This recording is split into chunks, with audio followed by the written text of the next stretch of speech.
And I think it's going to be a great environment for companies that are willing to come down here, just because the labor force is going to be here. Question? Real estate development has a really high level of risk, and things usually don't go the way you want. So how do you deal with worry? How do I deal with what? Worry, not worrying. Worry? Yeah. I worry all the time. I'm only 40 years old.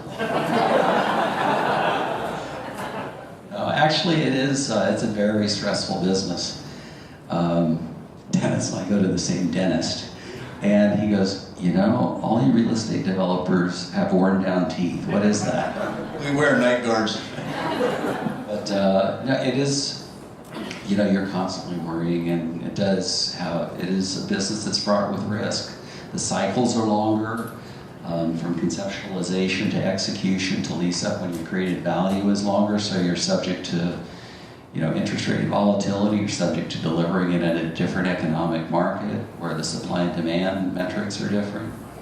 But you just, you know, it's a little art, it's a little science, and you've got to, you know, trust your gut and trust your instincts, and, you know, hopefully it goes well. I learned a lot. I became more conservative after the downturn in the early 90s.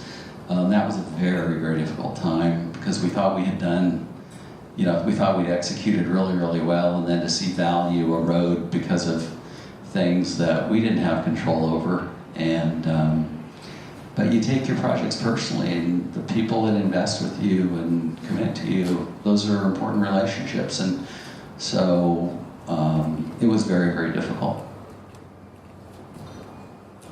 Really interesting to just look at your past career and how many iterations you've gone through. Could you speak a little bit to the transitions from large companies to starting your own companies? Is that a philosophical kind of entrepreneurial desire, or was it opportunity based? Like you had an opportunity and you jumped out to? Well, I kept getting a lot more money every time I changed jobs. But at some point I felt like I had developed the skill set and the relationships to be able to do my own thing, and that was in the late 80s, and when Dennis and I came together. And I thought our skills were complementary, Dennis coming on the marketing side, me on the financial side. But at that point I felt like I had enough experience and enough confidence to be able to do it myself. And I've always liked having a smaller company because I think communication is really important in a small company. I'm not actually a very good manager, so it helps to be, you know, in a small company as well. The problem was neither of us were very good managers. And I'll tell you, as someone who, Steve and I got together in the late 80s, and I came from the brokerage kind of leasing background, if you will, and Steve came from the financial development background.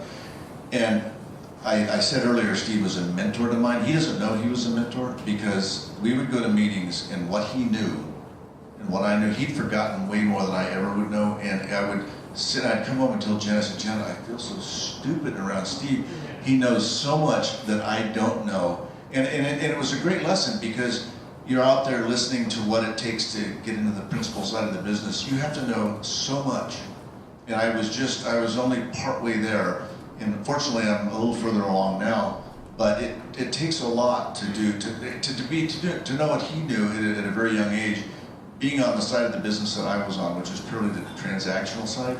And I learned a tremendous amount. And I think my advice to any of you is partner up with someone who knows more than you do, and you're going to learn a ton. And that's kind of what I did. So that would be my takeaway.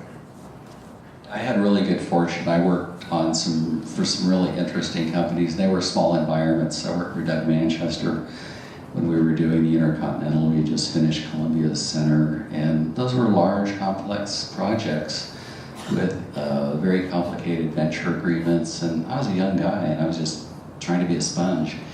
But I probably learned the most when I worked for Kit Sickles when we had the home joint venture. He also was redeveloping the U.S. Grand Hotel, which was going to be a train wreck. He had joint ventures with, he had operating partners where he'd be the financial partners to 7 or 8 different guys, and each of these guys did different product types. And Kit is a delightful man. He's actually head of the Campanile Foundation out at San Diego State, but he never saw a deal that he didn't like. And consequently, we had a lot of shit that had to be worked through over the years. So I learned so much from working with him and just working through problem after problem after problem. And, you know, whether they were functional project related problems or they were legal structure problems or tax problems, you know, I just learned a lot about a lot of different aspects of the business working through problems.